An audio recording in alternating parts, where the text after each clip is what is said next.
आप कितने भी बुद्धिमान हों, लेकिन जीवन में कभी कभी ऐसी समस्याएं आ जाती हैं जब आपकी बुद्धि काम नहीं करती। आज के वीडियो में भी कुछ ऐसी ही घटनाओं को आपके सम्मुख प्रस्तुत करने वाले हैं। अगर यह वीडियो आप देखेंगे तो आपके जीवन में कोई भी कठिनाई आएगी, कोई भी समस्या आएगी तो उससे आप आसानी से निपट सकेंगे। यह वीडियो आपके जीवन के लिए बहुत ही अच्छा मार्गदर्शन करेगा, तो ये वीडियो आप लास्ट तक देखिए। एक बार इंद्रपुर गांव में एक विद्वान पंडित का आगमन हुआ। नाम था विश्वंभर शर्मा। विश्वंभर शर्मा धर्मशास्त्रों में पारंगत और प्रवचन में कुशल थे। गांव के बुजुर्गों ने विश्वंभर से शास्त्रों पर प्रवचन करने का अनुरोध किया। विश्वंभर ने स्वीकार कर लिया। गांव के शिवालय में सभा का उचित प्रबंध किया गया। पहले दिन विश्वंभर ने शास्त्रों के अनुसार धर्म की व्याख्या की और अनेक उदाहरणों से अपने भाषण में प्राण भर दिए। अंत में उन्होंने कहा, पाप केवल पापाचरण को ही नहीं कहते, उसमें सहयोग देने को भी कहते हैं। उदाहरण के लिए, जिस प्रकार मद्यपान करना पाप है, वैसे ही मद्यपान करने वाले के साथ संपर्क रखना, उन्हें सहायता या किसी प्रकार का प्रोत्साहन देना भी पाप ही मानना चाहिए।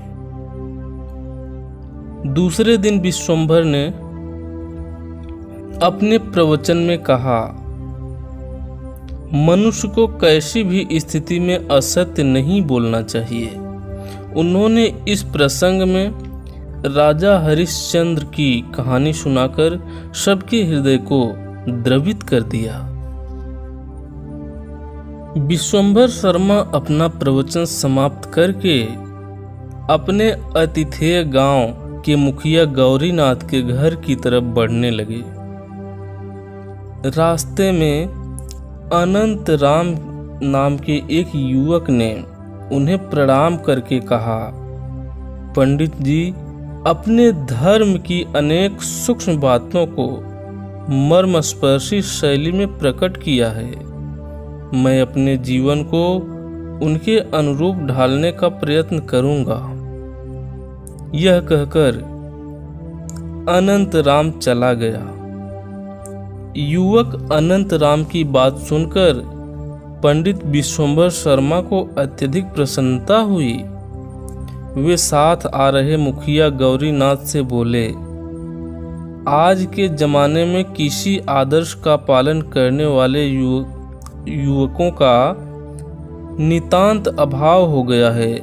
ऐसी स्थिति में अनंत राम की प्रशंसा करनी होगी, जो सुने हुए को अमल में लाने का इच्छुक है। मुखिया गौरीनाथ ने मुस्कुराकर कहा, आपने अनंत राम की बात पर एकदम विश्वास कर लिया। यह एक शरारती युवक है और गांव के बड़े बूढ़ों के प्रति बिल्कुल श्रद्धा नहीं रखता। मुझे तो पूरा संदेह है कि यह कोई अवसर ढूंढकर आपकी मजाक उड़ाना चाहता है। विश्वंभर कुछ क्षण मौन रहकर बोले, आदमी का यह स्वभाव होता है कि वह दूसरे की सच्चाई पर विश्वास नहीं करना चाहता, पर मेरा विश्वास है कि अनंत राम ने जो कुछ कहा है वह सच है और उसने मेरे प्रवचन को पूरी तरह हृदयंगम किया है। दूसरे दिन प्रातःकाल विश्वंभर शर्मा गौरीनाथ के चबूतरे पर बैठकर किसी से बात कर रहे थे कि अनंत राम ने प्रवेश करके उन्हें प्रणाम किया।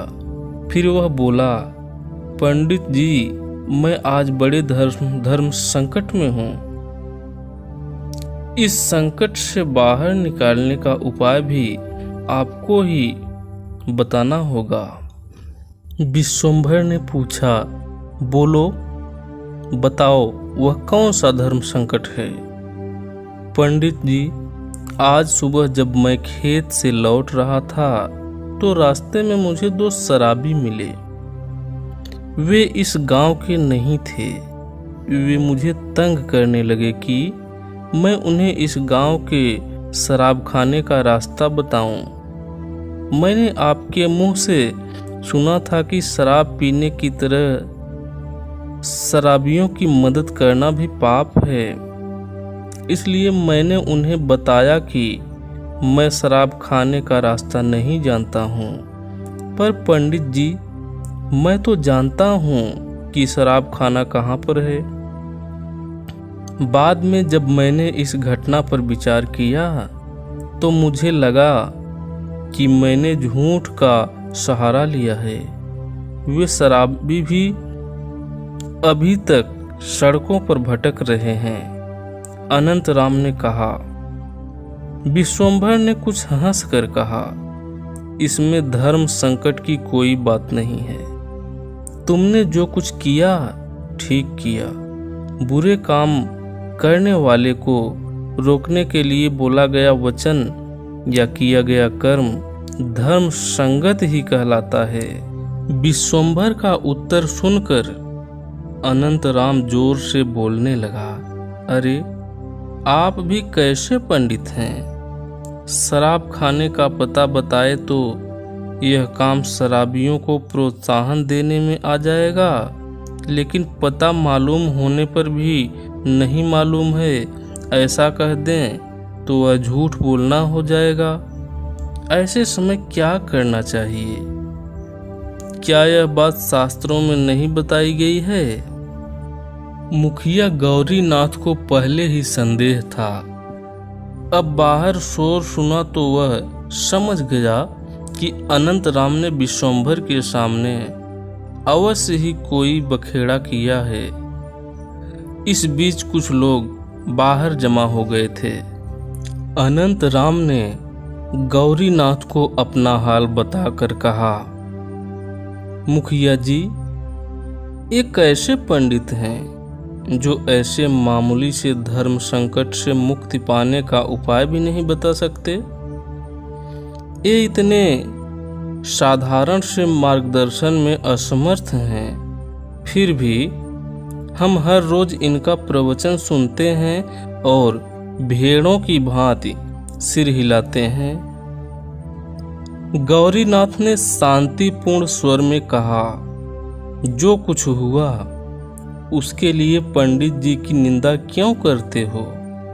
तुम जिसे धर्म संकट कहते हो उससे उबरने का रास्ता भी तुम्हारे हाथों में है। अच्छा, ऐसी बात है? क्या वह रास्ता आप मुझे बताएंगे? अनंत राम ने विस्मित होकर प्रश्न किया। तुम इसी समय जाओ और उन शराबियों से मिलकर कहो, मैं शराब खाने का रास्ता जानता हूँ, लेकिन मैं तुम्हें बताना नहीं चाहता। उन्हें यह जवाब देकर तुम अपने घर जाओ, तुम्हारा धर्म संकट स्वयं ही दूर हो जाएगा। वहाँ जो लोग एकत्रित हो गए थे वे गौरीनाथ की बातों का समर्थन करते हुए तालियां बजाने लगे। उनकी हंसी से अनंत राम का सिर शर्म से झुक गया और वह वहां से चला गया। अब विश्वंभर शर्मा ने कहा, धर्म संकट खड़ा करने वाले अनंत राम जैसे लोगों से निपटने के लिए मेरा पांडित्य कम पड़ गया। वास्तव में ऐसी समस्याओं के हल में पांडित्य की नहीं, व्यावहारिक ज्ञान की जरूरत है। इस क्षेत्र में मुखिया गौरीनाथ जैसे व्यक्ति ही सफल हो सकते हैं।